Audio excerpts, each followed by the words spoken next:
11 men who are allegedly linked to the terror organization ISIS is expected to continue in the Verulam Magistrate's court this morning.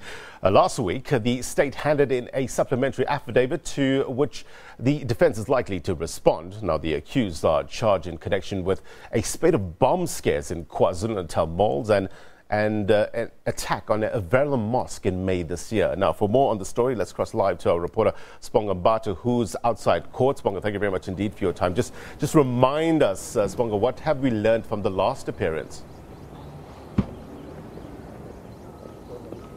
A very good morning to you, Blaine. Like you have just mentioned, that on Thursday we saw the state submitting a supplementary affidavit which contained minor corrections that the defense had raised before court, and it also initiated some more facts that needed to be clarified in the original that they had submitted a week before. Just to recap, we will be reminded that the suspects are facing 14 charges, which include murder, attempted murder, as well as POC, which is the protection of democratic constitution against terrorist activities, which is one of the most important charges yet on the sheet, and which is why it complements the reasons why the state is opposing bail for the remaining 11. We will recall that it has been a very long 4 weeks for the families of the victims as well as members of the media, as in the very first week the media was barred from participating or observing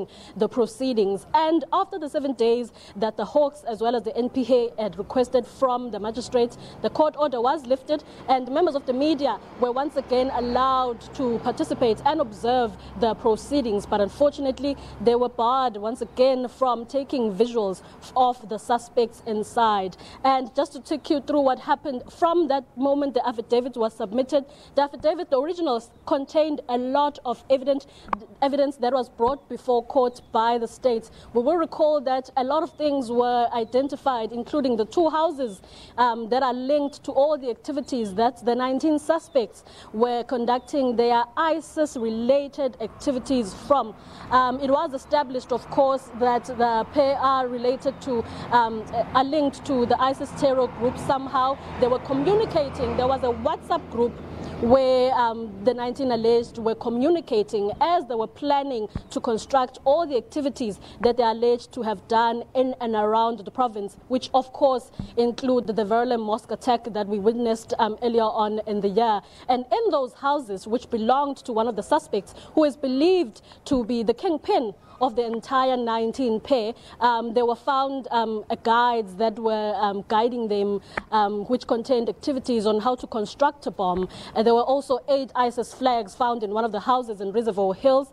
The house in Reservoir Hills, the main one, was regarded as the house where the training is alleged to have happened, where all the 19 suspects would gather and learn through this guide and learn how to construct these incendiary devices and learn how to identify spots where they can plant them and execute all the activities that they intended. But also beyond just the WhatsApp group, it was also identified a document that contained a list of all Shia Muslim establishments in the province.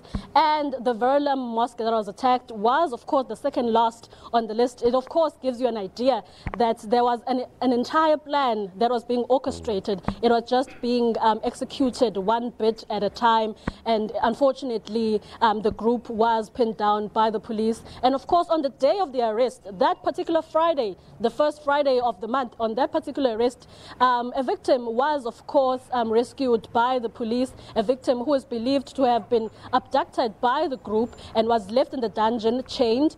And it is believed that he's one of the 3 people, as the affidavits expose it, he's one of the 3 people who were extorted money from. It is believed that they were sent SMSs told that they should send $100,000 to an offshore account in Dubai, which of course did belong to some of the members to the group. There was a lot that there's a lot that is happening here, Blaine. There's money extortion, there's kidnapping, which is also part of the charges that the alleged are facing. And this morning we are expecting the 11 remaining to appear in court. They just arrived a few minutes ago. Court proceedings are of course expected in a few minutes. The state made it very clear that they are opposing bail because the level at which they, the charges they are facing are very serious. They are scheduled 5 and 6. They cannot afford to release the 11 on bail due to those circumstances. Blaine?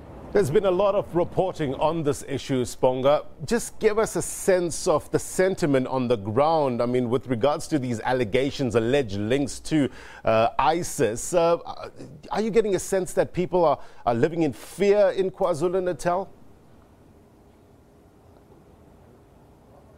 There is indeed a lot of fear, Blaine, in KwaZulu-Natal as a province, but particularly at Reservoir Hills, as last week it was discovered that these operations or activities were happening in that area. And earlier in the last week, this weekend in particular, we managed to go to the houses and actually get a sense of how the community at Reservoir Hills actually feels. And they did express a lot of fear, and they said that they didn't even know that was happening right under their noses. And some of them were actually very angry. So it was mixed emotions. Some are fearful and some are angry, saying that they intend to actually burn the house down because something so evil and so dangerous cannot be happening in their community, as it compromises the safety of their own as well.